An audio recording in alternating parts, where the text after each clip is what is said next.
안녕하십니까. 오늘 업무보고의 사회를 오늘은 지금 이 시간은 교육부, 국가교육위원회, 그리고 깍두기로 법제처. 간단해서 여기다 끼웠는데, 원래 법제처가 여기 세종이 누가 뭐래도 정말 대한민국의 미래를 위해서 중요한 분야입니다. 백년지대계라고 보통 부르죠. 국가의 교육 문제는 그 나라의 100년의 미래를 설계하게 됩니다. 근데 참 교육 어렵죠? 막상 해보니까. 근데 최근에 어쨌든 교육의 기본적인 트렌드는 그런 것 같아요. 해법을 찾는 게 아니라 질문하는 능력을 가르쳐야 된다. 이제 꽤 오래전부터 우리가 얘기했던 화두인데 이제는 그게 명확해진 것 같아요. 누구나 질문하면 답은 인공지능이 상당한 실력으로 해준다. 결국은 질문을 어떻게 하느냐에 따라서 결과가 달라지는 것 같습니다. 질문이라고 하는 건 결국은 개성과 창의성을 말하는 거겠죠. 우리 국민들한테 얼마나 그 창의적 역량을 키워줄 거냐. 결국 거기에 우리 미래가 달려있다는 생각이 듭니다. 뭐 전문적 영역은 여러분들이 잘 아실 테니까 뭐 업무 보고도 한번 받아보고 함께 토론도 해보겠습니다. 반갑습니다. 대통령님의 모든 말씀이 있었습니다. 이어서 업무보고가 있겠습니다. 오늘 업무보고는 2개의 세션으로 진행될 예정입니다. 첫 번째 세션은 교육부와 국가교육위원회의 업무보고와 토론으로 이루어집니다. 두 번째 세션은 법제처의 업무보고와 토론으로 진행됩니다. 먼저 교육부 장관께서 교육부 업무 계획을 보고드리겠습니다. 네, 안녕하십니까. 교육부 장관 최교진입니다. 국민과 대통령께 2026년 교육부 업무 계획을 보고드리겠습니다. 인공지능의 발전은 지금까지 경험하지 못한 대전환을 가져올 것입니다. 대한민국이 변화의 시대에서 생존하기 위해 교육을 통한 인재 육성이 절실합니다. 교육은 AI 시대의 전략 자산입니다. 수도권 집중으로 지방 소멸의 위기감도 커지고 있습니다. 학교 규모가 작아지고 교육 여건은 불리해집니다. 학부모들은 더 나은 환경을 찾아서 도시로 향합니다. 이 같은 악순환은 지역 공동체의 토대를 위협하고 잠재 성장률 회복에도 걸림돌이 되고 있습니다. 우리 교육은 변화와 위기에 적극 대응할 것입니다. 교육의 힘으로 AI 시대를 열어갈 것이며 학교와 대학이 균형 성장을 뒷받침할 것입니다. 그러나 여전히 우리가 잊지 말아야 할 것은 교육의 본질입니다. 모든 학생이 민주시민으로 건강하게 성장할 수 있도록 튼튼히 뒷받침하는 것이 교육의 기본이고 그 과정에서 누구도 소외되지 않도록 하는 것은 국가의 책무입니다. 공교육은 보편성을 추구하며 기회의 평등을 지향합니다. 학교는 민주시민의 배움터이며 어떤 경우에도 인간다움을 잃지 않아야 합니다. 이를 위해 앞으로 교육부가 중점적으로 추진할 5가지 정책 방향을 말씀드리겠습니다. 첫째, 학교 교육에서 헌법 가치를 실천하겠습니다. 이를 위해 민주시민교육과 역사교육을 강화하겠습니다. 학생들이 헌법 가치를 이해하고 실천할 수 있게 토론식 교육을 확대하고 교원의 헌법교육 역량 향상에도 힘쓰겠습니다. 민주시민이 갖춰야 할 역량을 위한 다양한 분야의 교육을 강화하겠습니다. 사회적 합의에 기반한 민주시민교육 원칙을 세우겠습니다. 균형 잡힌 역사교육과 독서교육의 강화로 학생의 민주시민의식을 함양할 것입니다. 책임 있는 정책을 이끌기 위해 교육부에 전담 부서도 설치하겠습니다. 를 활용할 수 있도록 하겠습니다. 교육 특화 생성형 인공지능인 K교육 AI가 학교에서 일상적으로 활용될 것입니다. AI 중점 학교도 단계적으로 늘리겠습니다. AI를 일상적으로 접하는 학교, AI를 주도적이고 비판적으로 활용하는 교육을 만들겠습니다. AI 3강 도약을 위한 다층적 AI 인재를 양성하겠습니다. 박사급 혁신 인재를 5년 반 만에 양성할 수 있는 패스트 트랙을 신설하고 다양한 분야와 인공지능을 결합한 융합 인재도 육성하겠습니다. 현장에서 바로 활약할 수 있는 실무 인재는 AI 디지털 중점 전문대학과 AI 소프트웨어 마이스터고에서 육성하겠습니다. 세 번째, 학교와 대학이 지역 균형 성장을 뒷받침하겠습니다. 국가 균형 발전을 위해서는 대학과 지역이 함께 성장해야 합니다. 지역에도 학생들이 가고 싶은 대학을 만들겠습니다. 거점 국립대가 5급 3특 성장 엔진과 연계한 지산학연 허브로 거듭나도록 지원하겠습니다. 대학은 지역이 필요로 하는 연구 성과를 만들고 지역에서 일할 유능한 인재를 육성할 것입니다. 지역의 산업이 다시 살아나면 우리 청년들이 지역에서 기회를 찾을 수 있게 될 것입니다. 지역이 주도하는 맞춤형 교육 혁신을 통해 소멸위기 지역의 교육력을 제고하겠습니다. 지자체, 교육청, 지역 주민이 함께 계획을 세우면 교육부가 지원하겠습니다. 문화, 예술, 체육, 복합시설을 학교와 결합하고 다양한 교육 프로그램이 가능하도록 재정도 집중 지원하겠습니다. 지역의 특성에 맞는 다양한 학교 모델이 확산되면 학교는 지역을 살리는 거점으로 거듭날 것입니다. 넷째, 기본이 튼튼한 교육을 지원하겠습니다. 교육과 돌봄에 대한 국가의 책임을 강화하겠습니다. 실질적인 개선이 이루어지는 정부 책임형 유보 통합을 추진하겠습니다. 교사 대 아동 비율을 개선하고 유치원과 어린이집 교사 간 처우 격차를 완화하겠습니다. 거점 연계형 돌봄기관을 확충하고 무상교육과 보육을 4세까지 확대하겠습니다. 초등학교 3학년에게 연 50만 원의 방과 후 프로그램 이용권을 제공하여 학생의 선택권을 넓히고 학부모님의 돌봄 공백 걱정과 사교육비 부담은 덜겠습니다. 배움에서 누구도 소외되지 않게 하겠습니다. 학습 결손 원인을 종합적으로 진단하고 맞춤형 학습을 제공하는 국가 기초학력 지원 포털을 구축하겠습니다. 모든 시도에 기초학력 지원센터를 설치하고 경계선 지능과 심리 정서 문제도 지원하겠습니다. 특수교사 정원 확보율을 90%까지 높이고 2029년까지 특수학교 21개 학교를 신설하겠습니다. 학교 공동체도 회복하겠습니다. 마음건강 위기 학생을 조기에 발견하고 상담과 치료를 위한 지원도 확대하겠습니다. 정확한 원인 분석을 위해 학생 심리 부검도 새롭게 추진하겠습니다. 선생님이 안심하고 가르칠 수 있는 학교를 만들겠습니다. 중대한 교육활동 침해에 엄정 대처하고 피해 선생님을 위한 마음 돌봄 휴가를 확대하겠습니다. 교원이 존중받는 사회를 위해 교원의 시민으로서의 기본권 회복도 추진하겠습니다. 마지막 5번째, 국민이 체감할 수 있는 변화를 만들겠습니다. 지역 주민에게 학교 시설의 개방을 확대하되 체계적인 관리 시스템을 갖추겠습니다. 과도한 사교육 입시 컨설팅 문제를 해결하기 위해 AI 기술을 활용한 대학 진학 상담을 고도화하겠습니다. 이상 핵심적인 내용을 중심으로 2026년 업무 계획을 보고 드렸습니다. 교육부는 이상의 과제들을 신속하고 속도감 있게 수행하여 교육을 통한 개인, 학교, 지역의 동반 성장을 꼭 실현하겠습니다. 감사합니다. 이어서 국가교육위원회 업무 계획을 국가교육위원장께서 보고하겠습니다.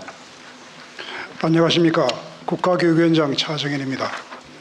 국가교육위원회 출범 이래 국민과 대통령님 앞에 처음으로 하는 업무 보고입니다. 위원회 핵심과 중점과제 중심으로 보고드리겠습니다. 국가교육위원회는 위원 21명으로 구성되어 있습니다. 산하에 전문위원회 3개, 국민참여위원회, 국가교육과정 모니터링단을 두고 있고 지난 2달간 대학 입학 제도, 학교 공동체 회복 등 특별위원회 9개를 발족했습니다.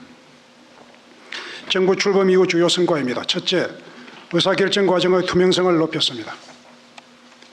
취임 후 첫 회의부터 비밀 유지를 강조해온 지난 운영 방식을 전면 폐기하고 논의 전 과정과 발언자 실명을 모두 공개하고 있습니다.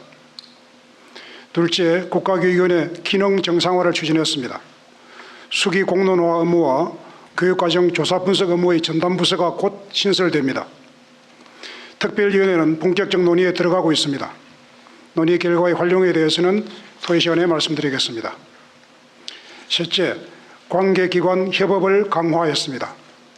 고교학점제 관련 국가교육과정 개선을 위해서 위원회 산하기구의 논의뿐 아니라 시도교육청, 교원단체 등 다양한 주체와 교차 점검을 하면서 개선 방안을 검토 중입니다.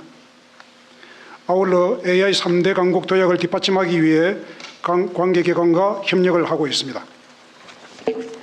국가교육위원회는 국가교육위원회 혁신, 교육강국 도약을 위해 교육난제를 해결하는 지혜집중과 사회적 합의의 장으로 자리매김하겠습니다.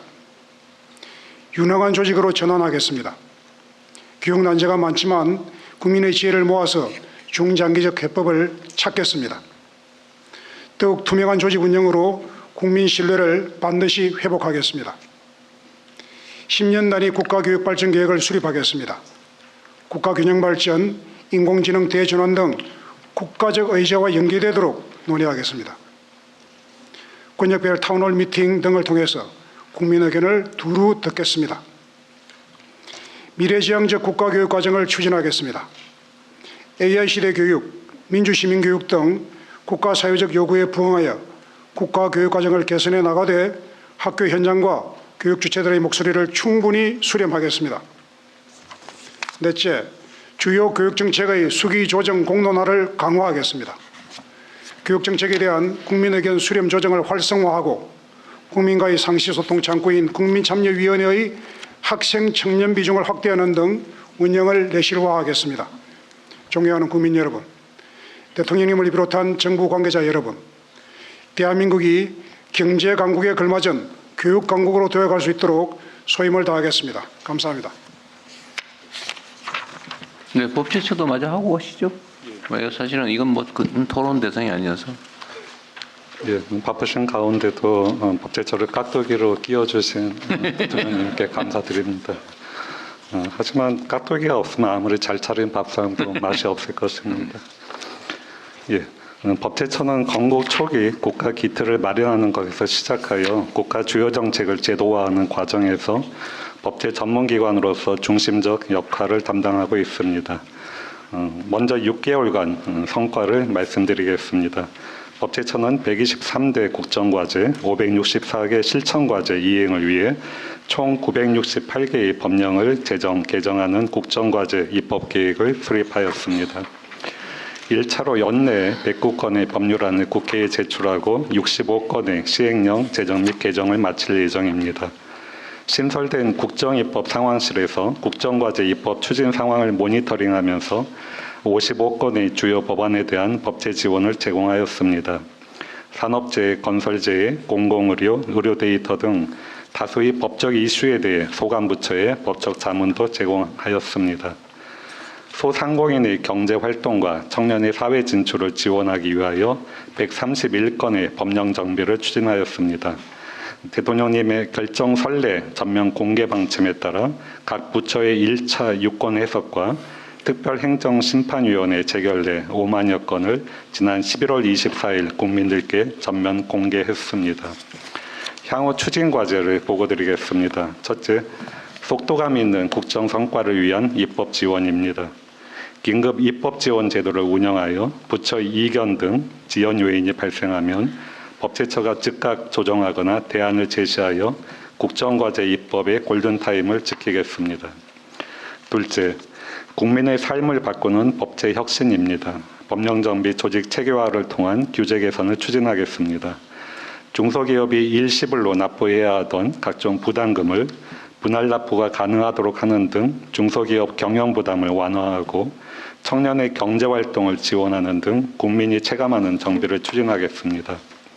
2026년 법제처는 총 3,454개의 시행령들을 전수조사하여 정부 스스로 고칠 수 있는 숨은 규제부터 과감하게 고치겠습니다. 그리고 사후 입법 영향 분석을 확대해 불합리한 규제가 다시 쌓이지 않는 시스템을 만들겠습니다. 셋째, 막힘없이 현안을 해결하는 법령 해석입니다. 평균 2개월이 소요되는 정부 유권 해석에 즉시 상정 제도를 더해 법 집행의 불확실성을 신속하게 해소하겠습니다. 나아가 각 부처의 주요 정책 추진 과정에서 발생하는 법적 쟁점에 빠르고 정확한 법적 자문을 제공하겠습니다. 공무원들이 감사 거점 없이 적극 행정을 하도록 돕겠습니다. 법령 정보 제공의 혁신입니다. 일일 약 80만 명이 이용하는 대한민국 대표 법령 정보 사이트인 국가법령정보센터에 AI 검색 기능을 도입하겠습니다. 국민이 일상 언어로 물으면 법령부터 판례까지 한눈에 보여주는 미래형 법령 정보 플랫폼으로 대전환하겠습니다. K산업 수출을 지원하기 위해 58개국 약 3만여 건의 해외 법령 정보를 분야별로 제공하는 세계 법제정보센터입니다. 26년에는 로봇, 방산, 패션 분야, 해외 법률 및 규제 정보를 추가로 제공하고 AI 기술을 접목해 자연어 검색 기능을 구현하겠습니다. 마지막으로 공직 사회와 미래 세대의 헌법 가치를 확산하는 교육에도 힘쓰겠습니다. 헌법재판소의 최신 결정례를 분석하여 합헌성 심사 기준에 반영하고 법령 심사의 헌법 가치를 구체화하겠습니다. 존경하는 대통령님과 국민 여러분, 규제를 걷어낼 때는 과감하게, 국민을 보호할 때는 촘촘하게 법을 설계하겠습니다. 이를 통해 민생과 성장을 뒷받침하는 디테일에 강한 기관으로 거듭나겠습니다. 이상입니다. 네, 수고하셨습니다. 깍두기 서비스를 제공하겠다 그 말이죠.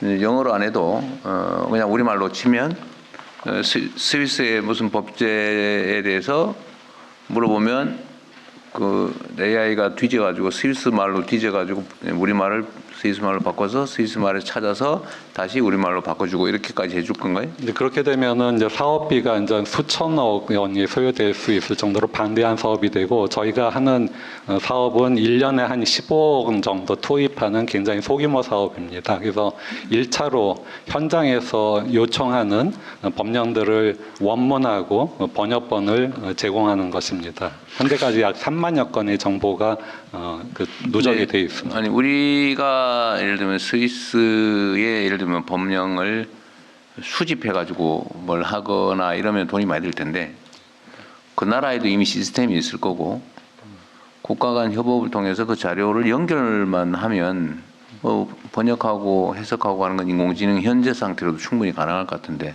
아마 가능은 하긴 할 텐데, 그러자도 저도 그 부분에 대해서 확인을 해봤는데 실제로는 굉장히 많은 비용과 노력이 소요된다고 합니다. 참고로 저희가 그 아세안권의 한 4개국에 우리나라와 같은 법령정보 시스템을 이식하는 작업을 하고 있는데, 그 경우에 있어서도 그러한 기능을 갖추기 위해서는 사실 더 많은 예산이 필요합니다. 네, 뭐 그렇다고 포기하지 마시고요. 예, 그러도록 하겠습니다. 기술 발전 속도가 너무 빠르기 때문에. 예. 근데 이미 예를 들면 다른 나라는 그걸 하고 있을 거란 말이에요. 예, 한번 지금, 찾아보겠습니다. 이게 지금도 챗GPT로 한글로 치면은 다른 나라 자료도 다 참고하지 않나요? 지금 상태가 어떤 거 혹시 아는 사람 있어요?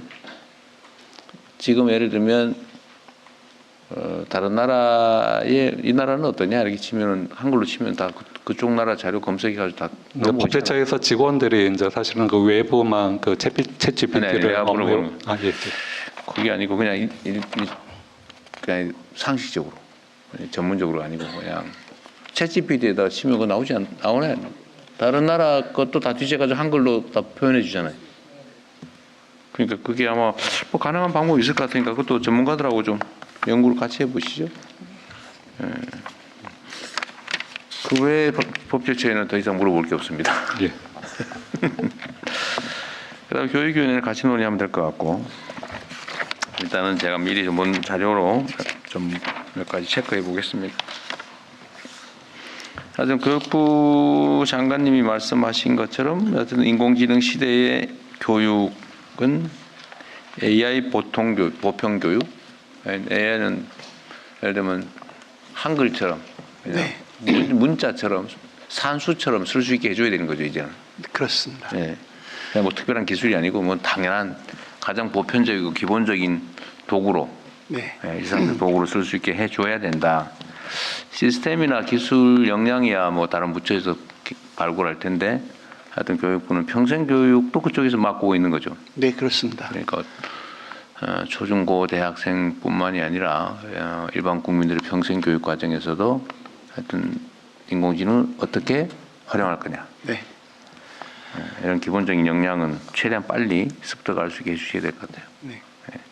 그러니까 그 지금 이제 초중등 교육에서는 초등학교 5, 6학년 과정, 그다음에 중학교와 고등학교에는 정보 시간을 활용해서 주로 인공지능 교육을 하고 있는데 전문가들께서 말씀하시기는 짧은 시간이라도 지속적으로 이 교육이 이루어져야 된다. 중간에 끊어지면 안 된다는 말씀들을 하십니다. 그래서 네. 초등학교 저학년 단계부터 그 단계에 맞는 교육을 해 나가고 그리고 AI 중점 학교라는 걸 두어서 지금의 수업 시간보다 조금 더 많은 시간을 공부할 수 있도록 이렇게 지원하는 일이고요. 그다음에 대학교에서는 이미 좀 대학생들 요약해 주시면 좋을 것 같아요. 네, 활용을 하고 있기 때문에 오히려 그 강의와 평가가 어떻게 달라져야 될까를 그 대교육과 함께 고민해야 될 것 같고 전문대를 중심으로 해서 성인 학습, 성인 AI 학습 이게 이제 평생 학습의 네. 일환을 같이 해가려고 하고 있습니다.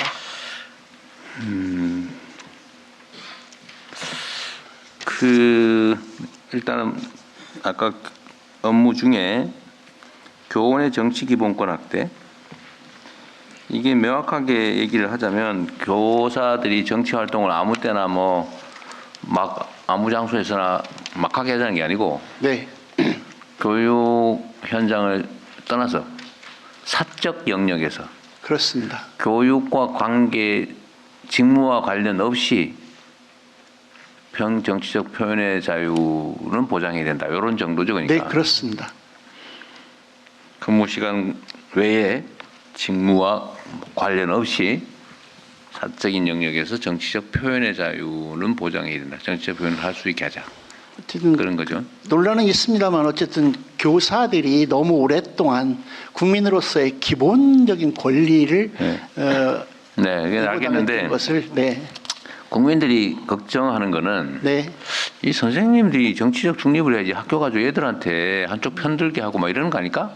이런 걱정을 하는 거죠. 네, 네. 예. 그런 걸 하자는 건 아니라는 걸 명확하게 좀 하자는 그런 그렇습니다. 겁니다. 예. 근데 의외로 이 부분에 대한 여론조사를 해보면 그렇게 찬성이 높지가 않아요.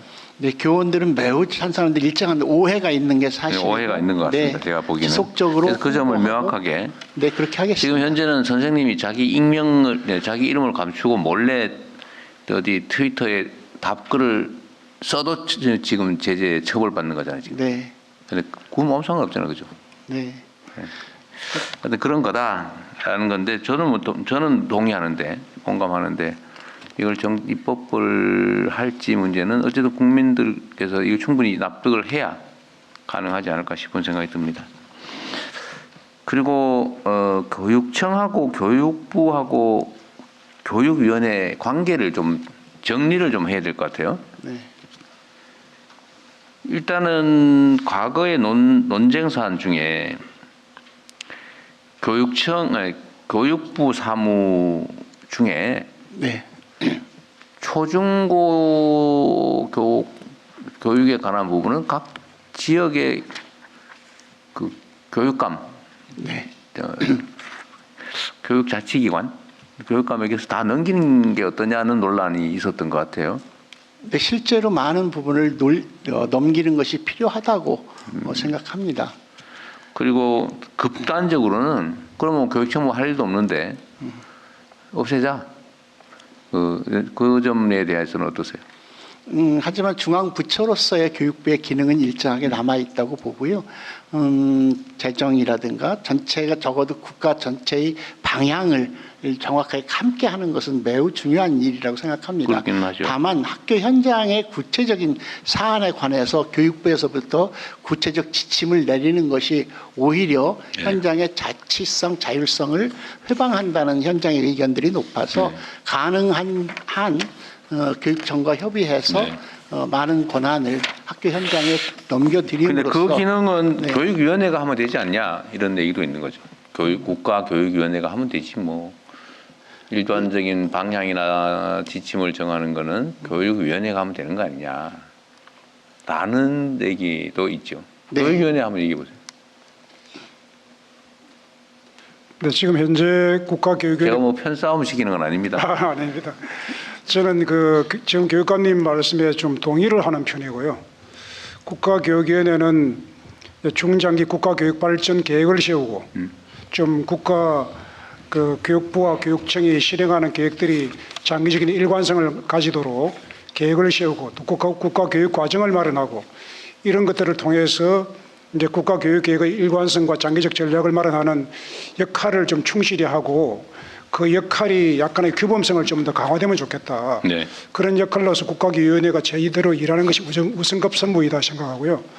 교육부가 대한민국 정부 교육 전체의 어떤 총괄 기능을 하는 것이 교육청이 일을 하는데도 오히려 도움이 될 수도 있다.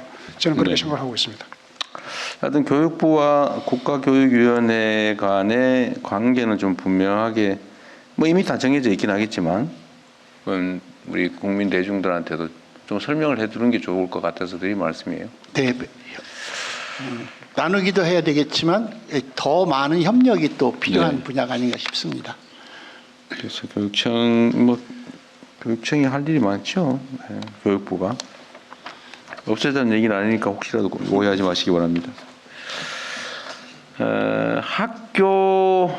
지금 학교의 예산과 관련해서 지금 전기 요금 올라서 학교 재정에 꽤 타격이 있다고 그러대요. 네, 실제 부담을 많이 들었다고 합니다. 그래서 학교의 자체 발전 시설을 좀 갖추는 게 바람직하겠다. 사실 면적이 상당히 많은데. 네, 현재 전체 학교의 한 20% 정도가 이제 발전을 하고 있는데요. 이걸 어쨌든 단계적으로 높여가야 되는데 그래서 주요한 사업 계획으로 넣고 있긴 합니다. 그런데 이제 그 하려면 학교 건물이 그걸 할 수 있도록 이게 되어 있는지 등등 점검하면서 지속적으로 네. 추진해 가려고 합니다. 이것은 단순히 전기 요금 문제가 아니라 우리 아이들에게 기후 위기 시대를 구체적으로 삶 속에서 늘 확인하고 배우는 교육의 과정이기 때문에도 매우 중요하다고 생각합니다. 18페이지에 보니까 민주 시민교육, 역사교육 강화라고 하는 것이 국정 과제이기도 하고 주요 사업으로 되어 있네요. 네. 하여튼 민주 시민교육 문제는 이건 민주 시민교육을 하면 이게 무슨 편향이 있는 것처럼 오해하는 경우도 있던데 민주 시민교육은 대한민국 민주공화국 구성원으로서의 헌법적인 가치를 교육하는 거잖아요. 그렇죠? 그렇습니다.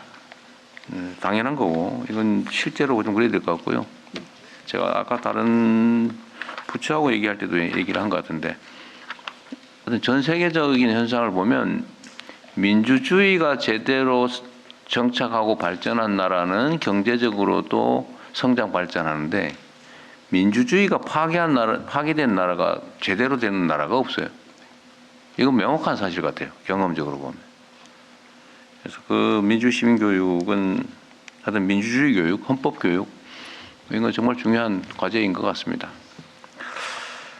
그리고 역사 교육도 마찬가지인데요. 네, 그렇습니다. 특히 근현대사 네. 교육 문제는 좀 각별히 관심 가져야 될 것 같습니다. 네, 그렇게 하겠습니다. 네.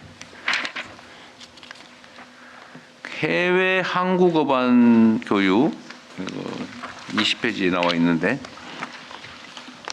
지금 최근에 한국 문화에 대한 선호도가 올라가고 각광을 받으면서 해외에 뭐 세종학당이나 한국어 학교, 한글 학교 이런 데 수요가 엄청나게 폭증하고 있다고 합니다. 네.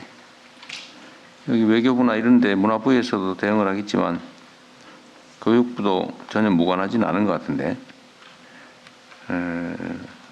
하여튼 길을 좀 많이 찾아봐 주시고요. 이게 우리 젊은이들 해외 일자리 사업과도 관계가 꽤 높을 것 같습니다. 네. 그리고 여기 있는지 없는지 모르겠는데 그 국어 순화 사용 있잖아요. 네. 그 멀쩡한 한글 놔두고 자꾸 쓸데없이 외래어 사용하거나 특히 공공 영역에서 그러는 건 문제죠. 공공 영역이나 또는 방송 뭐 이런 데서 네. 외국말 쓰면 유식해 보이나요? 요즘도? 저도 국어 선생 출신이라 아, 그러세요? 네, 어쨌든 그 점도 좀 잘 챙겨주시고. 네, 꼭 아주 중요한 그다음에 문제입니다. 그 엉터리 국어 있잖아요. 네. 제가 정말 다니면서 제일 듣기 싫은 게 저희 나라 염두해 두고 대인배 그 배자가 놈자가 아니라 쌍놈 소리잖아요. 쌍놈. 예? 저작거리 에서 노는 그 건달을 배라고 하잖아요. 네. 예? 소인배, 시정작배 이런데 그 대인에다가 왜 배자를 붙이냐고. 훌륭한 나쁜 놈. 그런 거잖아요. 근데 이게 너무 일상적으로 아무도 지적해 주지도 않고 이게 문화부 소관이긴 한 것 같은데 한글 수나 같이 합니다. 그래요? 예, 예. 그 제가 또 저기 특히 그 이렇게 문제되는 단어들이 몇 개 있거든요. 네. 정말 귀에 거슬리는 그거는 좀 한번 어디에다 써붙이든지 저 한번 집단 공지라든지 해가지고 좀 없애야 될 것 같아요. 근데 꾸준히 문화부에서도 이렇게 해서 이제 언어 순화하고 있고 그런 중에는 또 특히 일본어의 잔재가 또 네. 많이 사용되고 있는 경우가 있는데 이런 것들을 순화하는 일들을 하고 있고 네. 학교에서 실천하고 문화부에서는 매월 이렇게 그걸 잘한 공공기관에 시상도 하고 하면서 하고 네. 있는데 좀 더 적극적으로 좀 더 대중적으로 방송에서도 하겠습니다. 그런 실수들을 그렇습니다. 많이 하고 네. 그 실수인지도 모르고 막 넘어가고 네. 심지어 기사를 쓰는 기자들조차도 그런 표현을 쓰더라고요. 네. 그것이 말이 안 되잖아, 그죠? 그 최소한의 교양에 관한 문제인데. 그리고 그 제가 최근에 좀 순방을 다녀보니까 한국 교육 시스템에 대한 관심이 정말로 많더라고요. 네, 대통령께서 외국 다녀오신 대로 특히 더 늘어난 것 같습니다. 아, 그래요? 네. 아니 뭐 가는 나라마다 거의 다 그런 얘기를 해요. 한국 교육 시스템을 이제 선망을 하면서 이 나라가 어떻게 이렇게 성장 발전했을까? 그러면서 들여다본 최종 결론은 교육 문제였던 것 같습니다. 아, 맞아요. 이 나라가 교육을 열심히 해서 뭐 다 그러더라고요. 다 그러면서 하는 얘기가 하여튼 대한민국 대학교에 그 분교를 만들어 주든지 아니면 교육기관을 설치를 해 주든지 뭐 그런 요구가 참 많았어요. 교육부에서 이건 뭐 외교부가 물론 확인할 텐데 교육부에서도 좀 체계적으로 이게 대학들한테 어쩌면 수익 사업이 될 수도 있지 않나요?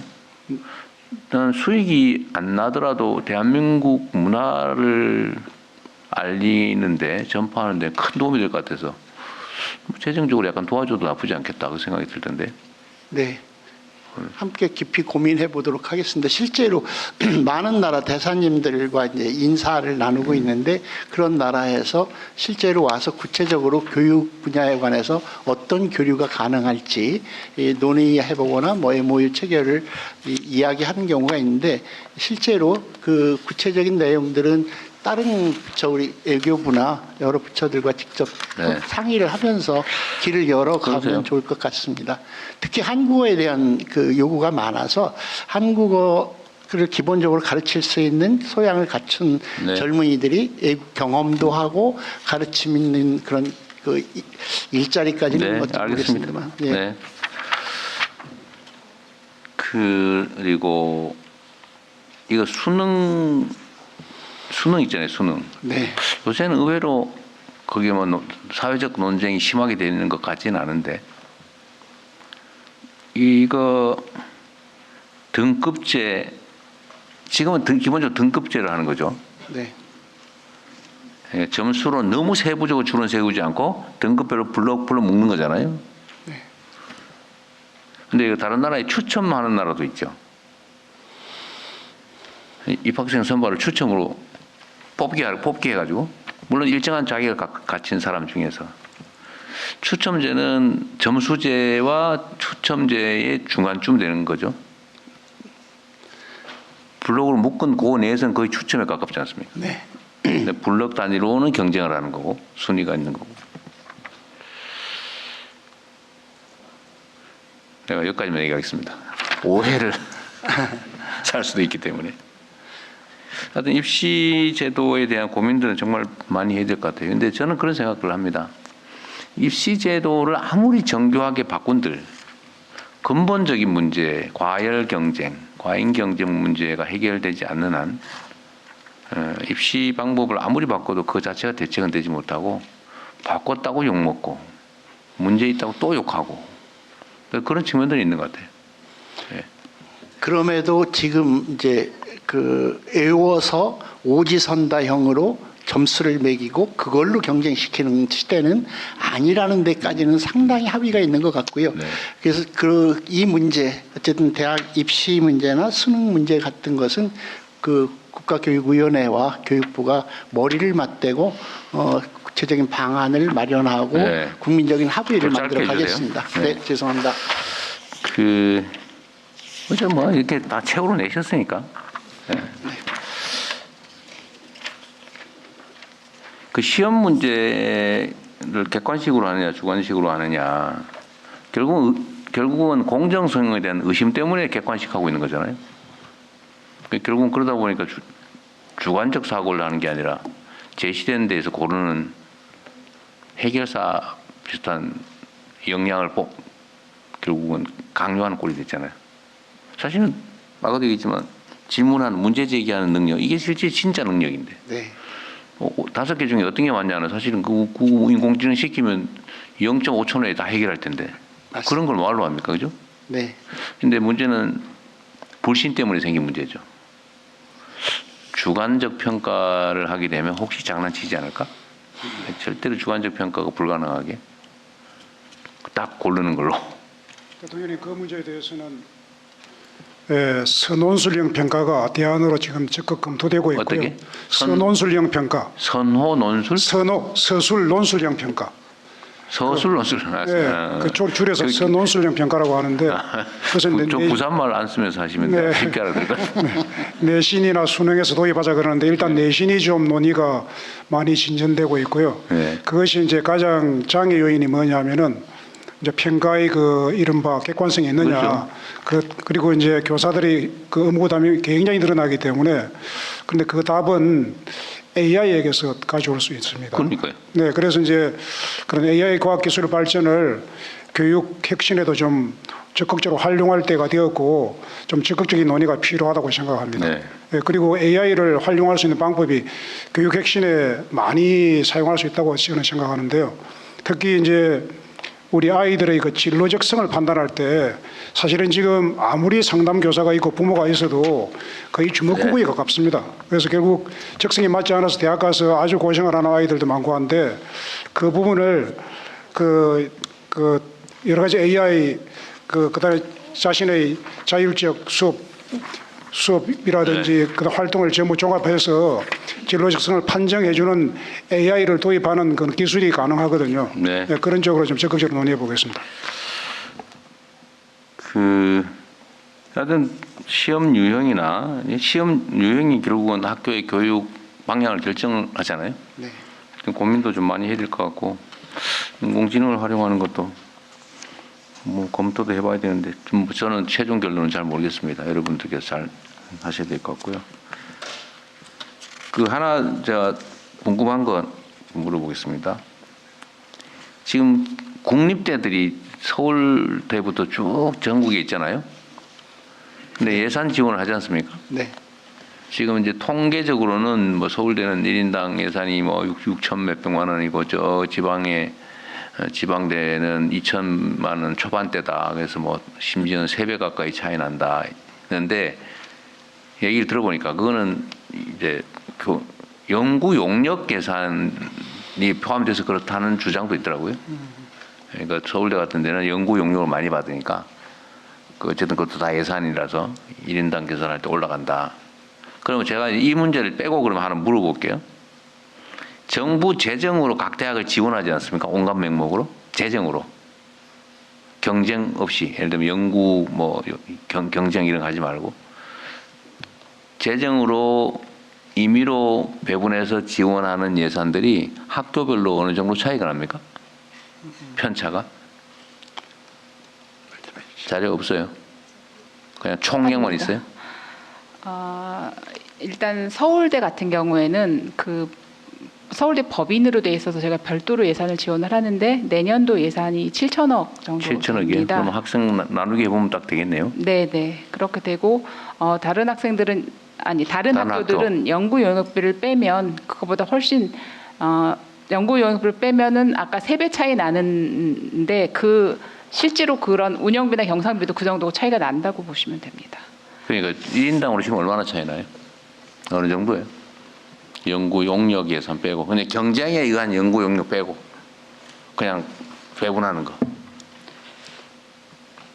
그 아는 혹시 실무국장 국장님도가 답변을 주시면. 네, 상관없어요. 네, 누가 해도. 지역인재 정책관 윤소영입니다. 지금 이제 말씀하신 것처럼 그 아까 지금 말씀하신 그 결론만 얘기해 보세요. 예, 그 차이 말씀하시는 것이죠. 네, 서울대는 1인당 얼마, 네. 저기 제일 낮은 지방대는 얼마. 지금 1조하고 그러니까 계산을 해둔 게는 없어가지고요. 그러니까 그 연구 용역비의 차이 자체가 서울대는 한 1조 정도 되고요. 연구 용역비까지 네, 해서. 그러니까 연구 용역비로 자체 수입을 잡는 게 1조 정도 되고 기본적으로 그 거점 공립대들은 대학마다 좀 편차가 있는데요. 그것의 한 10분의 1 정도밖에 되지 않습니다. 근데 그 이유 중에 하나가 뭐냐면 말씀하신 대로 그 R&D를 수주하는 실적은 아니, 그러니까 네. 자꾸 제가 그만두고 네. 경쟁에 의해서 저기 여기는 유능하고 뭐 저 기획을 잘하니까 많이 받는 그 경쟁에 의한 용역은 빼고 네. 그게 많을 거는 충분히 상상이 되잖아요. 네. 그 빼고 그냥 배분하는 배분하는 예산 이게 어느 그 저기 비슷하냐 차이가 나냐 그 말이에요. 지금 그 말씀하신 대로 그 7,200억 정도 서울대가 되고 거점대는 2,980억입니다. 근데 학생 수 차이는 얼마나 나요 그러면? 학생 수는 대체로 그 서울대학교의 학생 수가 29,000명이고요. 지방은 네, 지방은 평균적으로 21,000명입니다. 한 학교가?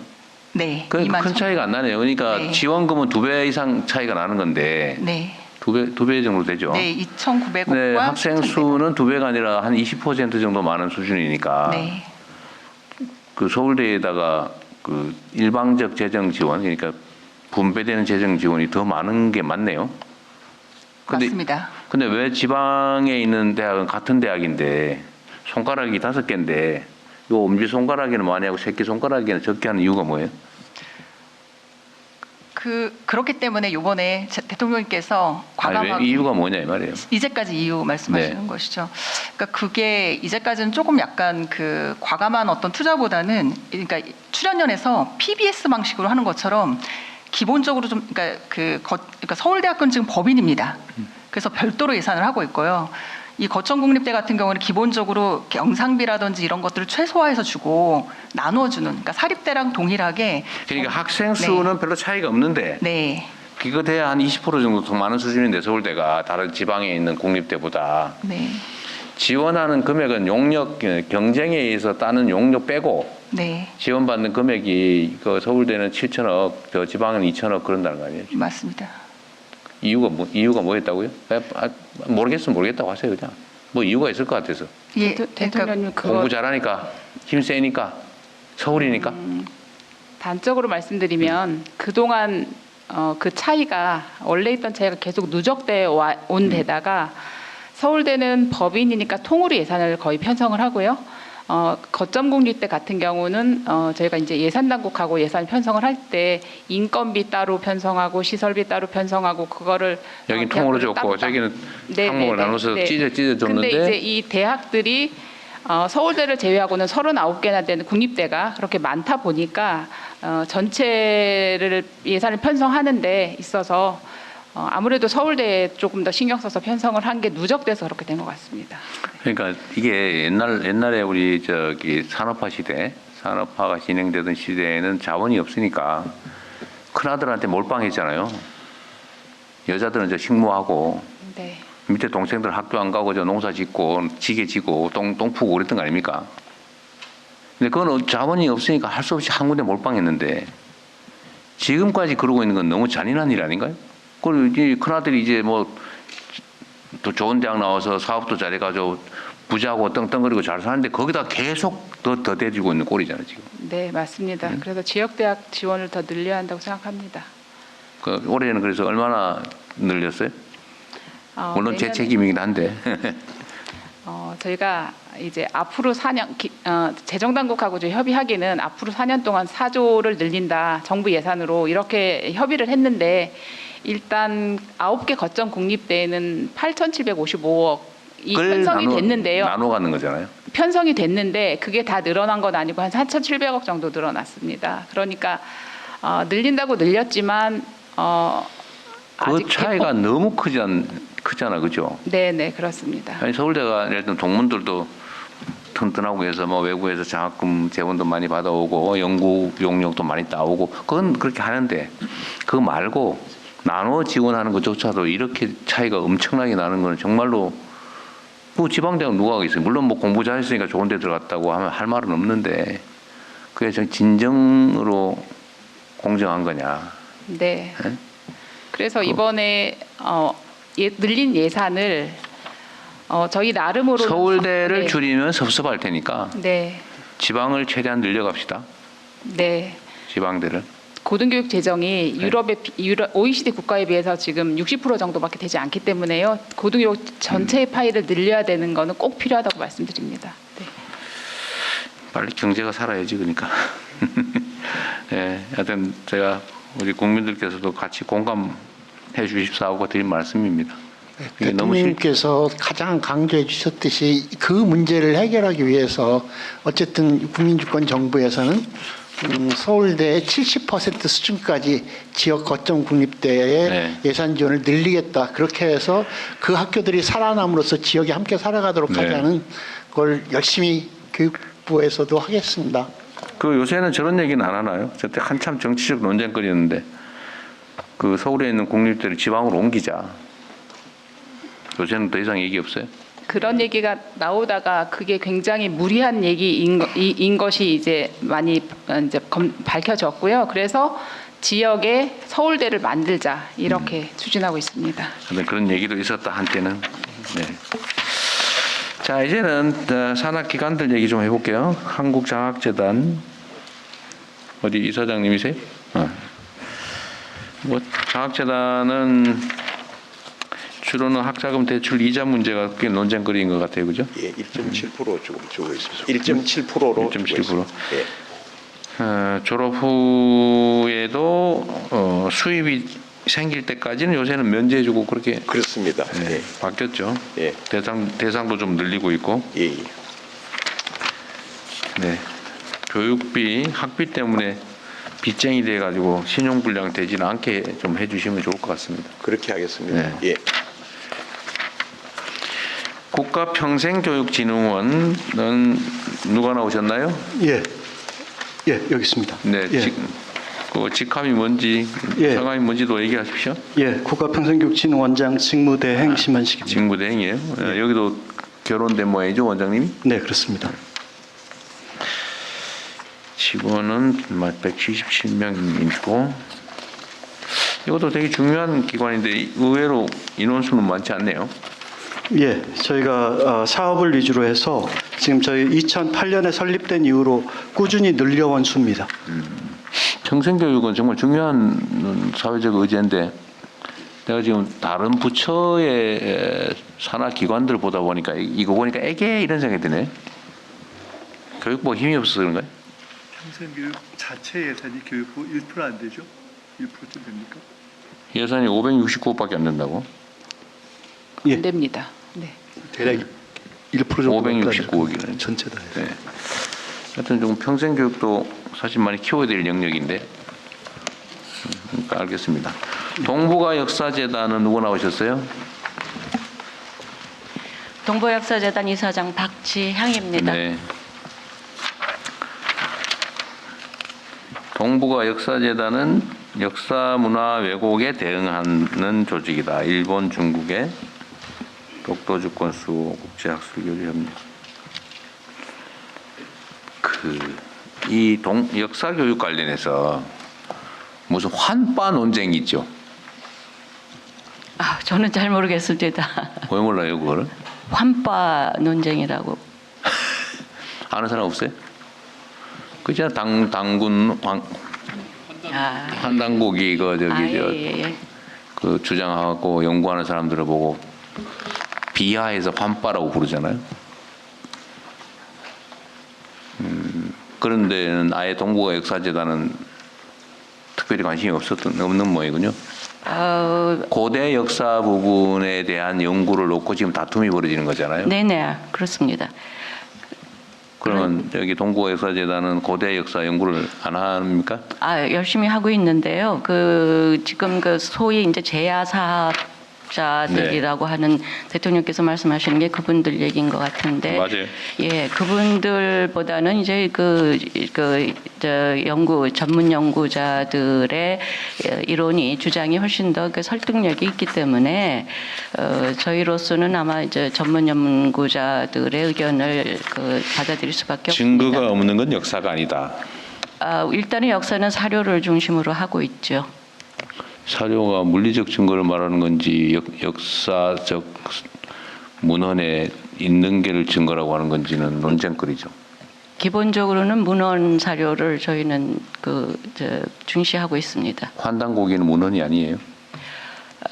모든 역사가 다 사실을 기록하고 있지는 않습니다. 그래서 많은 연구자들이 그것이 그 기록이 사실인지 아닌지에 대해서 이제 논란을 벌이고 있고, 물론 모든 게 뭐 다 정확하고 이거는 맞고 틀리다라는 거는 없습니다. 저희 재단에서도 사실 한때 소위 제야사학자들하고 협력한 적이 있습니다. 그런데 별로 그렇게 결과가 좋지를 않았습니다. 결과 좋지 않아서 너무 심하게 싸웠어요? 약간 그랬습니다. 우리 원장님 언제부터 원장하고 계세요? 저는 23년 12월부터 하고 있습니다. 23년 12월부터? 화해가 안 되는 모양이죠? 저희도 화해를 시키려고 노력을 했는데 그게 쉽지는 않습니다. 쉽지 않겠죠. 하여튼 이게 쉬운 의제는 아니죠. 예, 그렇습니다. 이거 결국 역사를 어떤 시각에서 어떤 입장에서 볼 거냐의 근본적인 입장들의 차이가 있는 것 같아요. 네. 이제는 고민거리입니다. 자, 그렇고 사립학교 교직원 연금공단은 누가 나오셨어요? 예, 사학연공단 이사장 송화중입니다. 예, 고생하십니다. 여기 뭐 특별한 의제가 있는 것 같지는 않아 보여요. 고맙습니다. 네, 뭐 고마울 건 없고. 네, 그래. 서울대학교 병원. 네, 서울대병원장 김영태입니다. 여기 있습니다. 예. 분당 서울대병원은 서울대학교 병원의 시설의 일부예요? 거의 독립된 기관처럼 운영하는 것 같은데? 그 인사권하고 그 경영만 독립돼 있고 같은 인사와 경영이 독립돼 하나입니다. 있어요. 법인 안에서 네, 실질적으로 독립돼 있다. 인사와 경영이 독립돼 있으면 뭐 실질적으로 독립이 그런 회계가 독립돼 있잖아요. 회계만 독립돼 있습니다. 아니 회계, 인사, 경영이 다 독립돼 있다는 얘기인데 뭐 들어보니까 인사는 병원장 인사권은 그 서울대병원장한테 있고요. 그리고 그 안에 직원들에 대한 인사권은 거기서 최대한으로 병원장이 가지고 있다. 이렇게 돼 있습니다. 약간 관계가 좀 이상하다보다는 약간 특이해 보여서. 알겠습니다.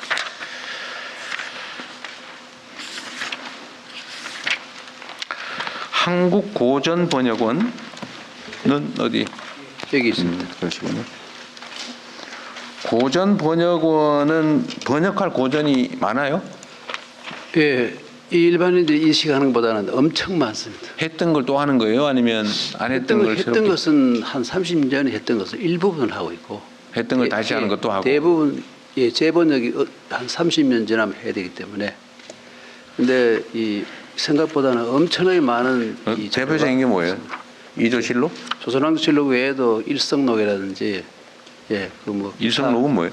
일성록이라는 거는 그 왕이 하루에 스스로 3번 자기를 반성한다면서 일기장 같은 거예요? 모든 기록을 다 해놓은 것을 일성록. 그 조선 왕조 거예요? 조선 후기에. 어쨌든 이런 것도 하고. 가장 많은 게 성정원 일기입니다. 요즘으로 치면 그 청와대 비서실에서 있었던 모든 이 기록을 다 해놓은 겁니다. 102명이 계신데 연구원들이군요, 주로. 알겠습니다. 근데 이게 여기 소관은 아닌 것 같은데. 통역 번역원 이런 것도 있어요? 우리나라 문학 작품을 번역해서 해외에 알리는. 예, 현대 문학을 번역하는 예, 기관이 그건 따로 있습니다. 어디서요? 예, 그거는 이 문화관광부 문광부 사업에. 예, 예. 그때 가서 물어보겠습니다. 교육학술정보원. 네, 한국교육학술정보원 원장 정재영입니다. 여기는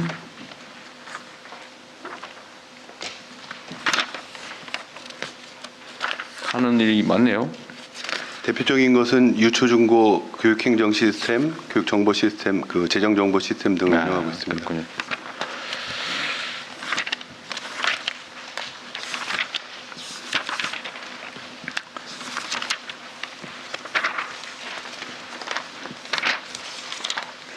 이걸 뭐라더라? 뭐 나이스라든가? 나이스라고 합니다. 교육행정정보 시스템. 그거 관리하시는 거예요? 네, 저희가 사용자가 교원이 50만 명이고요. 학생은 550만, 보호자도 뭐 1,000만 명 가까이 되고 있습니다. 나이스라는 그 프로그램 관리를 한다고 말이군요. 네, 교무행정, 뭐 그 성적표 관리 이런 게 다 저희가 하고 있습니다. 보육진흥원. 네, 한국보육진흥원장 조용남입니다. 네.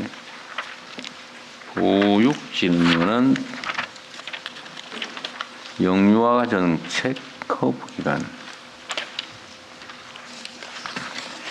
네.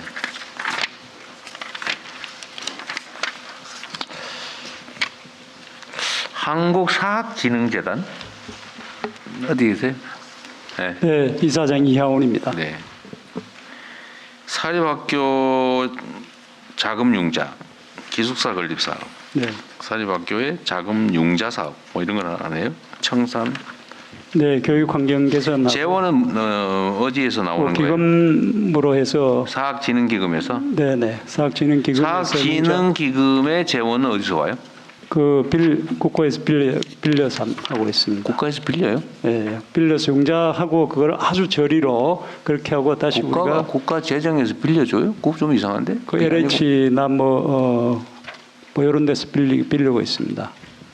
빌려서 융자 사업으로 교육 환경 개선하고 아주 저리로 일반 시중보다. 아니, 제가 물어보는 거만 얘기하십시오. 다른 거는 다 읽어봤고요. 제가 궁금한 거는 이 재원이 원천적으로 어디서 나오나 싶어서 계속 연간 지출하는 금액이 예산은 지금이 5,650억이 들어오고 국고 위탁과 출연금이 223억인데 네. 이거를 매년 지출하고 있는 거잖아요. 네, 지출하고. 그런데 이게 어디서 왔나 이 돈이 이 원천이 궁금해서 물어보는 겁니다. 네. 어디인지 기금에서 오는 건 써놔서 알고 네. 그 기금은 대체 어디서 오는 걸까? 그 국가 예산 기재부에 예산을 주면은 그걸 저희들이 기금으로 넣고 기금에서 융자를 해서 그렇게. 국가 예산으로 5천억씩이나 매년 사학 기금에다 준다고요? 네. 정치지장이 그거 아닌 것 같은데? 연역이 좀 있는 것 같습니다. 예. 예. 그거 진짜 그거 맞아요? 국가 재정으로 이 사학진흥재단에다 매년 5천억씩 준다는 게 이해가 안 되는. 국고에서는 아니고요. 그 LH나 이런 데서 기금을 융자를 해서 그거를 일단 사학에다가 융자를 아주 저리로 하고 다시 그거를 회수를 해서 상환을 받아서 다시 납부하고 그렇게. 근데 지출하면 지출에 그러면 상환하는. 네, 상환하는 항목은 어디 있어요? 이게 세금 예산만 써놓은 거예요? 네. 지출 항목이 정부 내부 지출로 그렇게 하고 있습니다. 공공기금에서 아마 공자기금하고 의자 또는 굉장히 저리로 장기 빌려준다고요? 예, 빌려주고 네. 그 돈 가지고 사업을 하고 일부 갚고 뭐 그런 방식. 예, 그런 공자기금이나 뭐 이런 데서 그렇게 하고 있습니다. 그러니까 아니 자금 융자 사업은 빌린 돈으로 빌려줬다가 돌려받아서 다 갚고 있는 이해가 되는데 무슨 기숙사 건립 사업이니 뭐 이런 거 하려면 시정은 지출돼 버리는 거지 없잖아요. 예, 그걸 공자기금에서 빌려서 우리가 학교에다가 이런 기관에다 융자를 해주고 그걸 아주 저리로 융자를 해주고 다시 상환을 받아서. 그냥 빌려주는 일을 하는 거예요, 그럼? 네네. 빌려줘서 상환받고 그렇게 하고 그게 이제 기금 사업으로는 네. 그렇게 하고 국고는 또 다른 사업을 그렇게 네. 하고 있습니다. 네. 공자기금이 뭐예요? 공적자원관리기금입니다. 네네. 공적자원관리기금이라고요. 정부에 있는 수십 개 기금들의 여유자금을 한 군데로 모아서 관리하는 이렇게 조정하는 통합기금입니다. 그게 규모가 얼마나 돼요? 저 정확한 규모인데 아마 대충 그냥 뭐 수십조 돼요. 예. 연간. 예. 거기가 통합기금입니다. 이렇게 부족한데 기금의 여유분을 통합 그렇습니다. 관리하는 예. 기금. 예, 그렇습니다. 에서 사학연금 기금으로 네. 빌려주면 사학진흥을 빌려주면 여기서 또 여기다 빌려주고 여기서 네. 또 그래서 각 학교에다 빌려주고. 그게 왜냐하면 공립대는 국고로 나가지만은 사립대는 그런 기능이 없기 왜냐하면 필요 안 하고요. 그냥 어디서 오는 돈인가. 네, 알겠습니다. 자, 한국학중앙연구원은 누가 오셨습니까? 네, 한국학중앙연구원의 김낙연 원장입니다. 원장이? 네. 이게 지금 운중동에 있는 예, 그렇습니다. 정신문화연구원.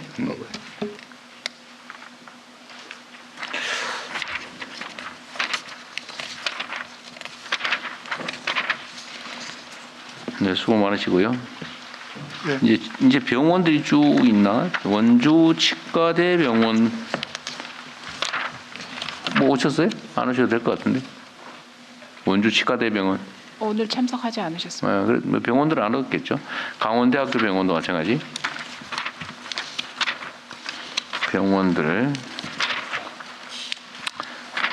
이 병원을 지금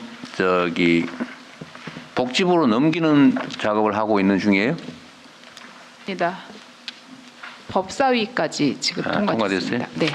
경북대학교 병원. 근데 여기에 교수들은 반대하고 다른 종사자들은 찬성하고 그렇다는 거예요? 네, 대체적으로 그렇습니다. 모든 병원을 다 넘길 겁니까? 국립대병원은 하나의 법으로 돼 있고요. 서울대병원도 또 다른 별도의 법으로 돼 있어서 네. 일단 국립대병원법만 개정하는 것으로 했습니다. 서울대병원법은 왜 안 해요? 국립대병원, 그러니까 지역 의료를 우선 강화해야 되니까 국립대병원 먼저 했고요. 저항이 심해서 그런 건 아니고요? 네. 저항이 심해서 그런 건 아니고? 서울대병원. 솔직히 한번 얘기해 보세요. 일단은 수도권에 있고요. 서울대병원은. 그리고 서울대병원은 다른 국립대병원보다 연구 기능이 지금 더 강화가 돼 있기 때문에 일단 국립대병원 하고 그다음에 단계적으로 해야 될 것 같습니다. 국립대병원은 교육부에 있는 국립대병원은 기본적으로 다 복지부로 넘기는데 일단 서울대병원을 빼놨다. 하나만 빼놨어요? 다른 것도 빼놨어요? 네, 서울대병원하고 서울대 치과병원입니다. 서울대 치과병원. 네. 치과병원도 연구를 많이 해서 빼놨어요? 그건 아니고요. 서울대 치과병원도 별도 법이 있어서 일단 네. 제가 한마디 서울대병원장으로서 말씀드려야 될 것 같은데 어디? 저희 서울대병원장이야. 난처하긴 한데요. 저희가 난처할 건 없어요. 그냥 말씀하세요. 교육하고 연구 기능이 좀 더 많이 있습니다. 그게 원래 설치법상에도 그렇게 돼 있고 그래서 저희 교수진들은 본인의 정체성을 의사과학자를 그리고 제대로 된 필수 의료 의사를 양성하는 교육자로서의 아이덴티티가 있고요. 또 연구 기능도 많아서 혹시 보셨을지 모르겠지만 의료 소버린 AI 지금 작업을 해서 지난주에 발표를 했습니다. 그리고 그런 우리 의료 데이터들이 좀 지금 현재 제가 알기로는 밖으로 국외로 반출이 될 수가 없기 때문에 소버린 AI를 하기 위해서는 의료 소버린 AI가 가장 적합하고 또 의료 부분에서 AI를 사용하려면 챗GPT 같은 그런 외산이나 상용 서비스를 이용할 수가 없습니다. 그래서 저희가 만들었고 국가고시 96.4점 받아서 챗GPT 5번보다 더 좋은 성과를 냈습니다. 그래서 앞으로 연구기관으로서의 특성이 많기 때문에 고려될 부분이 있다는 말씀을 곁다리로 언급해서 지나가는 길에 한번 한 거죠? 알았습니다. 네. 다 사정이 있겠죠. 국가교육위원회는 특별히 저는 드릴 말씀이 없어서 잘해 주십사 말씀드리고요. 우리 총리님부터 먼저 혹시 추가할 게 있으면 얘기하시고 나머지는 다 학교 얘기라서요. 그 평생학습 아까 말씀 나왔는데 예산이 1% 수준이잖아요. 근데 이게 AI 시대가 되면 사실 더 중요한데 솔직히 얘기하면 평생학습 관련한 실제 예산은 고용노동부에 쓸 수 있는 게 더 많은 거 아닙니까? 저는 그렇게 보는데 맞습니다, 이 부분을 칸막이를 갖고 이러저런 갈등이 있었는데 저는 사실 평생학습에 대한 거 그 고용노동부에서 인문학 교육까지 할 수 있는 걸로 풀면서 저는 고용노동부에서 할 수 있는 쪽으로 상당히 어느 쪽으로 가야 된다고 봐요. 이 문제에 대해서 교육부에서 상당히 다른 생각을 하는 걸 아는데 이제는 이 논의를 좀 해야 될 때가 좀 됐다고 봅니다. 노동부로 노동교육으로 넘긴다고요? 아니 거기에 실제로는 평생 학습을 할 수 있는 예산이 거의 다 있습니다.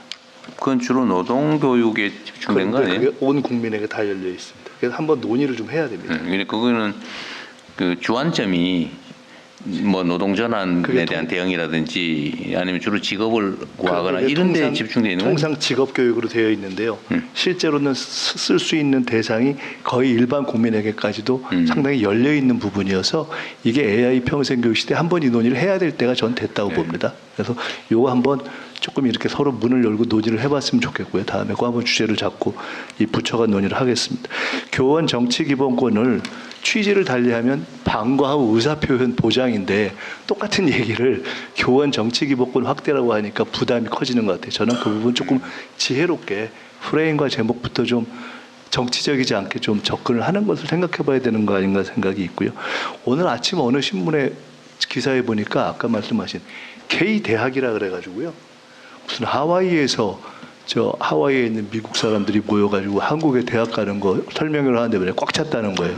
그래서 이런 게 이제 또 하나의 새로운 영역이 된 겁니다. 저는 이게 새로운 영역이기 때문에 교육부에서 이 부분도 논의할 수 있는 조금 체계를 갖춰야 되는 거 아닌가 싶고요. 네. 국가교육위원회 한 가지만 좀 부탁드리고 싶은데 네. 초당적이고 장기적인 국가적 교육 과제 네. 이건 사실은 국가교육위원회가 사회적 토론을 하는 걸 기획을 해서 네. 차근차근하게 좀 몇 가지 이슈를 잡고 진행을 해갔으면 좋겠습니다. 네. 그걸 좀 기획해서 좀 리스트업을 해가지고 공유를 한 뒤에 정해서 온 국민이 관심 갖고 할 수 있게 하는 것이 저는 국가교육위원회의 중요한 역할이 아닌가 싶거든요. 올해 계획을 세우고 있습니다. 그 부분 꼭 좀 제안을 좀 해주셨으면 좋겠습니다. 네. 끝으로 한 가지만 법제처요. 사실 이게 정말 총리실에서 이런저런 걸 할 때 필요해서 보니까 법률 전문가가 어떤 걸 할 때 하는 그런 인력이 별로 없더라고요. 전 굉장히 황당하다고 생각했어요. 그런데 이게 저희 정부 부처의 대부분 법령할 때만 컨설팅을 해주는데 그게 아니라 아까 원래 하기로 하신 법적 컨설팅을 해줘야 됩니다. 법적 자문이 굉장히 중요한 기능을 합니다. 이제는 그냥 맡겨놓지 마시고요. 선제적으로 범부처 법적 자문을 한 번씩 회의를 해서 좀 끌고 가셨으면 좋겠어요. 저희가 이렇게 옆에서 서포트를 할 테니까 이제는 그런 걸 해야 될 때가 됐다고 생각됩니다. 예, 그렇습니다. 그 말씀 나오신 김에 한 가지만 저희가 제안을 하면은 지금 법제처 인력이 230명입니다. 50개 전부 중앙부처의 법령들을 전부 다 검토를 해야 되는데 이게 정책 입안 단계부터 정책 내용 자체까지 그리고 현장의 내용까지 잘 알아야 됩니다. 그러기에는 인원이 너무 부족하고 현재 지금 그 올해만 파견된 인원이 법제 인력이 10%입니다. 그러니까 지금 굉장히 한계 상황인데 정비를 제대로 하기 위해서는 그 자문을 제대로 수시로 응하기 위해서는 현재 인력에서 한 50명만 더 충원이 되면은 조금 여유 있게 할 수 있을 것 같습니다. 그래서 그 부분을 부탁드립니다. 네, 나중에 국무회의 안건으로 하나 내보세요. 제가 하나 물어보려다 까먹은 건데 그 교육감 하시다가 지금 교육부 장관으로 좀 입지가 바뀌셨잖아요. 지금 교육교부금? 네네. 교육교부금을 어떻게 처리할 거냐를 가지고 사실 교육부하고 지방교육청하고 갈등이 있죠. 갈등까지는 아니고요. 여의도가 문제인 거예요? 네? 여의도에서 입법으로 지금 일부 지방교육청으로 하는 교육재정교부금인가? 네네. 그거를 일부를 교육부의 일반 회계 또는 대학 계정으로 넘기려고 하잖아요.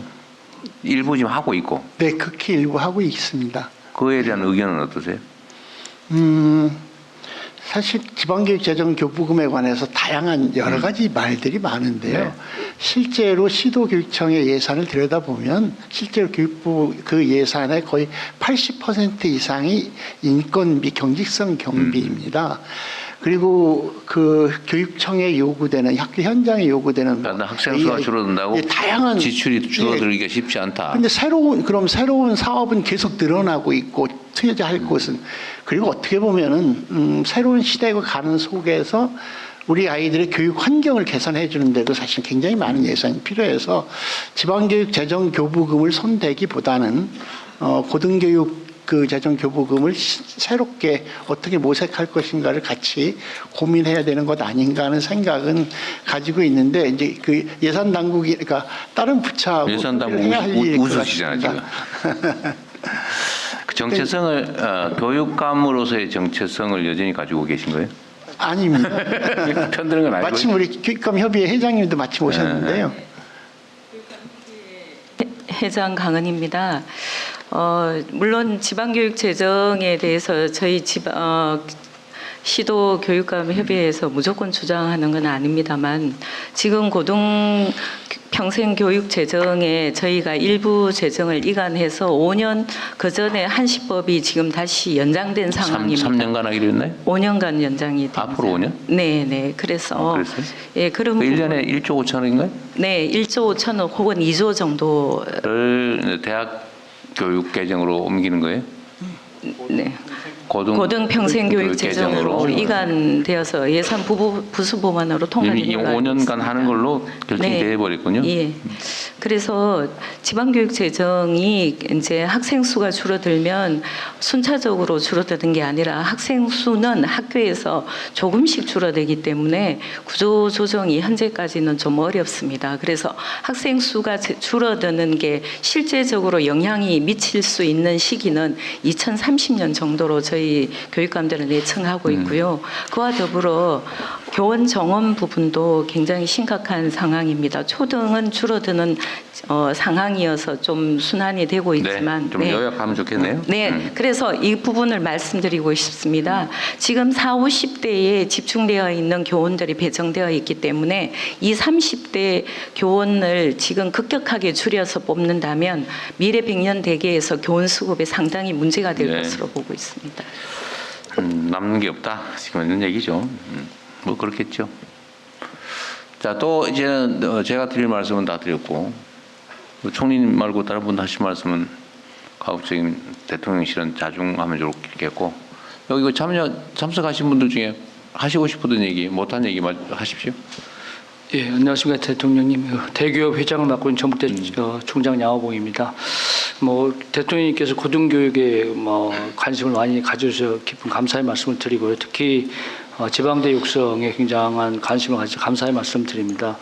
사실 그 서울대 10개 만들기 증액된 내역이 4,700억인데 아까 대통령께서 말씀하신 대로 좀 많이 부족한 감이 없지만 감사의 말씀 드리는데 특히 연구나 AI 중점대 이런 데를 9개 거점대 중에 3개만 좀 선정을 하는 거에 대해서 또 수도권에 또 지역이 차별도 받고 있는데 지역 내에서 또 사실 차별받는 느낌이 있어서 그걸 좀 확대해서 3개 말고 한 반절 정도 내년에 가고 반절 정도는 27년에 가는 쪽으로 좀 확대를 해주시면 지역에 있는 주민들께서 굉장히 감사를 드릴 것 같습니다.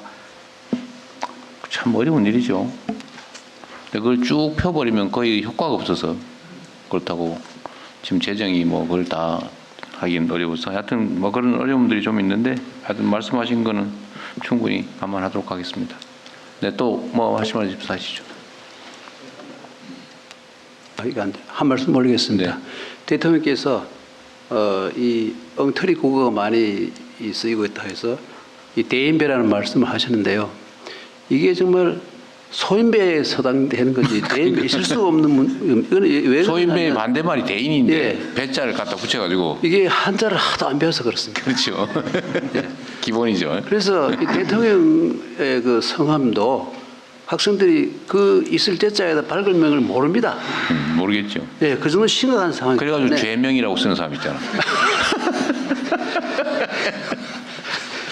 그래서 이 한자 교육에 대해서 대통령께서 좀 특단의 조치를 해주시면 감사하겠습니다. 그건 제가 할 수 있는 일이라는 것 같아요. 우리 그 조갑재 대표께서 그 얘기를 계속 하시잖아요. 네.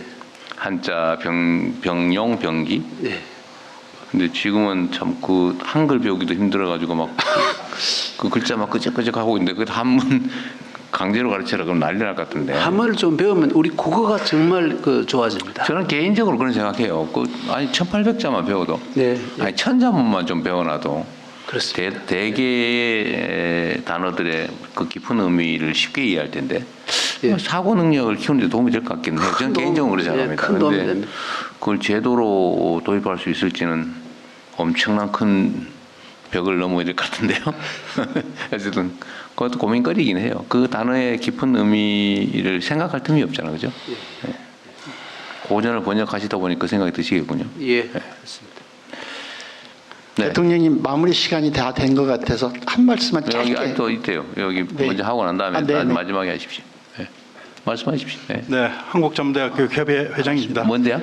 전문대학 그런 교육협의 것도 있군요. 네네 직업교육을 하는 고등직업교육 기관입니다. 현재 그 129개 대학이 이제 회원 교류고 있고요. 네.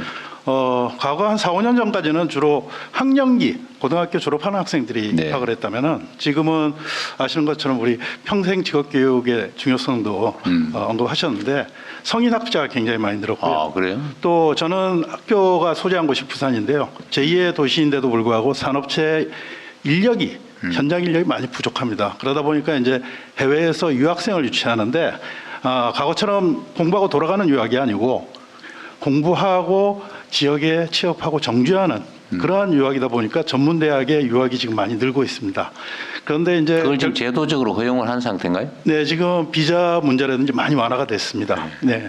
그런데 이제 평생직업 교육에 있어서 김민석 총리님도 이제 언급하셨는데 그 재원 자체가 사실 교육부 재원으로는 굉장히 부족하거든요. 그렇기 때문에 고용노동부도 해당이 되겠지만은 사실은 중장년층의 제2의 어떤 취업 뭐 이런 것을 위해서는 교육을 복지로 이제는 좀 여겨야 된다. 네. 그래서 이 전문대학의 직업교육을 좀 더 지원을 강화해 주셨으면 좋겠다. 네. 이런 요청을 드립니다. 네, 또 있으세요? 우리 교육부 장관님은 좀 이따 하시고. 없는 모양이 말씀하십시오. 네, 이 자리가 국민께 보고 드리는 자리라서 그냥 쉽게 말씀드리면 교육은 그냥 믿음과 기다림이라고 이야기들 합니다. 우리 아이를 믿어주고 선생님들을 믿어주고 학교를 믿어주고 믿으면서 변화를 기다려주시면 네. 대한민국 교육은 우리 아이들은 선생님들은 국민들의 기대에 부응하기 위해서 최선의 노력을 다 하실 것입니다. 이 믿음이라는 게 신뢰인데요. 그 교육에 대해서 좀 신뢰를 가지고 지켜봐 주시는 국민들께 부탁을 꼭 드리고 싶고 또 하나는 교육은 학교에서는 최선을 다하겠습니다만은 사실은 우리 아이들은 학교 밖에서 참 많은 것을 보고 배웁니다. 대한민국 국민 모두가 우리들의 미래 세대인 우리 아이들의 교과서 또는 선생님이라는 생각으로 우리 행동이나 여러 가지 사회를 좀 건강하게 네. 해줬으면 좋겠다는 부탁을 드리고 싶습니다. 고맙습니다. 네. 장관님, 교육위원장님, 법제처장님 그리고 우리 공직자 여러분들 고생하셨어요. 하여튼 매우 엄숙할 수도 있는 자리인데 제가 좀 편하시라고 장난 좀 했으니까 이해하십시오. 네. 자, 고생하셨습니다. 네. 이상으로 업무 보고를 모두 마치겠습니다.